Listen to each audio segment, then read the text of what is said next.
एक बार की बात है, स्वामी विवेकानंद जी को एक नदी पार करनी थी और वे उस नदी किनारे खड़े हो गए। तभी उनके पास एक साधु आता है और उनसे पूछता है कि क्या आप ही स्वामी विवेकानंद जी हैं। उन्होंने जवाब दिया, हाँ, मैं ही स्वामी विवेकानंद हूँ। तो उस साधु ने उनसे पूछा कि आप इस नदी किनारे क्या कर रहे हो। तो स्वामी विवेकानंद जी ने जवाब दिया, मुझे इस नदी को पार करना है और मैं एक नाव का इंतजार कर रहा हूँ। तो साधु ने उनसे कहा कि आप इतने बड़े इंसान हो और बहुत सारे लोग आपको अपनी प्रेरणा का स्रोत मानते हैं, लेकिन आप इस एक मामूली सी नदी को पार नहीं कर सकते। तो चलो, मैं आपको इस नदी को पार करके दिखाता हूँ। साधु ने उस नदी के पानी के ऊपर चलकर पार किया और फिर से वापस चलकर वह साधु स्वामी विवेकानंद जी के पास आया और बोला, देखो, मेरे पास इतनी शक्ति है, इतनी ज्यादा पावर है, उसके बाद भी मुझे कोई भी नहीं जानता, लेकिन तुम्हारे पास ऐसी कोई शक्ति नहीं है, तब भी तुम्हें सारी दुनिया जानती है। ऐसा क्या है तुम्हारे अंदर जो तुमको सारी दुनिया जानती है और लोग तुम्हें अपनी प्रेरणा का स्रोत मानते हैं। तो स्वामी विवेकानंद जी ने उस साधु से मुस्कुराते हुए पूछा कि तुम्हें इस विद्या को सीखने में कितना समय लगा। तो साधु ने जवाब दिया, 15 साल। इतने में ही स्वामी जी की नाव आ गई और स्वामी विवेकानंद जी ने उसे अपने साथ नाव में बैठाया और नदी पार की। और पार करने के बाद स्वामी जी ने अपने जेब से 1 रुपया निकाला और उसने वाले को दे दिया। यानी कि दोनों के 50-50 पैसे हुए थे। स्वामी जी ने उसना वाले को 1 रुपया दे दिया। पैसे देने के बाद स्वामी जी ने उस साधु से कहा कि जो काम तुम 50 पैसे में कर सकते थे, उसे करने के लिए तुमने अपने जीवन के 15 साल बर्बाद कर दिए, और यही 15 साल अगर तुम समाज की भलाई में लगाते हैं तो आज तुम्हें भी पूरी दुनिया जानती है, लोग तुम्हें प्रेरणा का स्रोत मानते हैं। और मैंने यही किया, आज मुझे पूरी दुनिया जानती है और तुम्हें कोई नहीं जानता। विवेकानंद जी ने उस्तादों से कहा कि तुम्हारे जैसे कई सारे लोग ऐसी चीजों में अपने कई दिन कई साल बर्बाद कर देते हैं जिनका उनके जिंदगी में कोई मतलब नहीं होता। एक बार की बात है, स्वामी विवेकानंद से मिलने एक व्यक्ति आया। उसके चेहरे पर दुख और पीड़ा के भाव साफ झलक रहे थे। स्वामी जी को देखते ही वह उनके चरणों पर गिर गया और कहने लगा, मैं बहुत दुखी हूँ।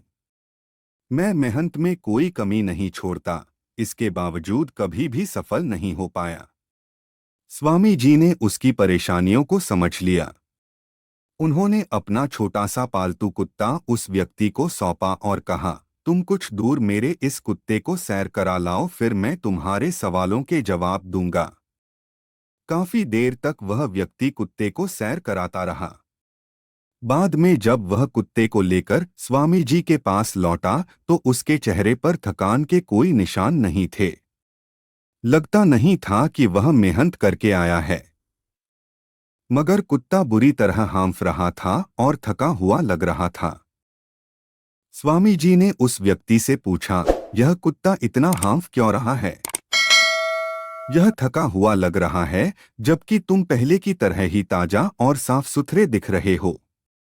उस व्यक्ति ने जवाब दिया, स्वामी जी, मैं तो सीधा सीधा अपने रास्ते पर चल रहा था, पर यह कुत्ता तो दौड़ता ही रहा।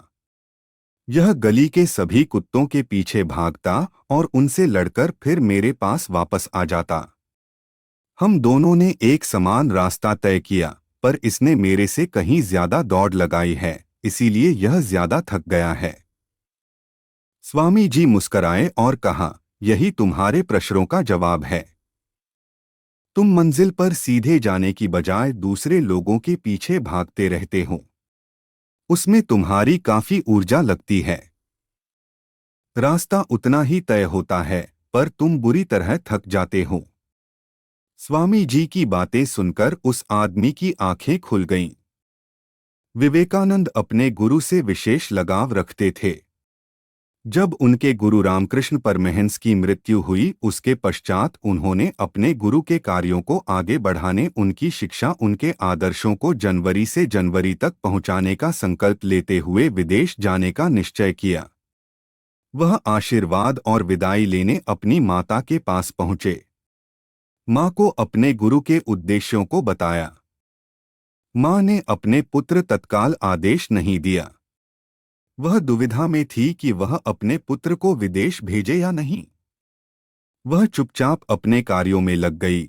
जब वह सब्जी बनाने की तैयारी कर रही थी तब उन्होंने विवेकानंद से चाकू मांगा। विवेकानंद उस चाकू को लेकर आते हैं और माँ को बड़े ही सावधानी से देते हैं। माँ उसके इस व्यवहार से अति प्रसन्न होती है और मुस्कुराते हुए आशीर्वाद के साथ अपने गुरु के कार्यों को आगे बढ़ाने के लिए कहती है। विवेकानंद जी को आश्चर्य होता है। वह उनकी प्रसन्नता और इस कृत्य पर प्रश्न करते हैं, आखिर उन्होंने पुत्र को विदेश भेजने के लिए कैसे निश्चय किया। तब उनकी माँ ने बताया, तुमने मुझे जिस प्रकार चाकू दिया, चाकू की धार तुमने अपनी ओर पकड़ा और उसका हत्था मुझे सावधानी से थमाया। इससे यह निश्चित होता है कि तुम स्वयं कष्ट सहकर भी दूसरों की भलाई की सोचते हो। तुम किसी का अहित नहीं कर सकते हो, तुम अपने गुरु के कार्यों को कठिनाई सहकर भी आगे बढ़ा सकते हो। माँ की इस परीक्षा के आगे स्वामी विवेकानंद नतमस्तक हुए और माँ शारदा से आशीर्वाद लेकर वह जन कल्याण के लिए गुरु के कार्यों के लिए माँ से विदा लेकर घर से निकल गए। कहने का मतलब, इस दुनिया में जितने भी लोग हैं उन्हें उतना ही समय मिलता है जितना आपको। इतने में ही कई लोग बड़ी बड़ी ऊंचाइयों को हासिल कर लेते हैं जिसका आप अंदाजा भी नहीं लगा सकते, क्योंकि वह लोग अपने कीमती समय को उस जगह लगाते हैं जहां पर उसका कोई मतलब निकले, और ऐसा ही आपको भी करना चाहिए।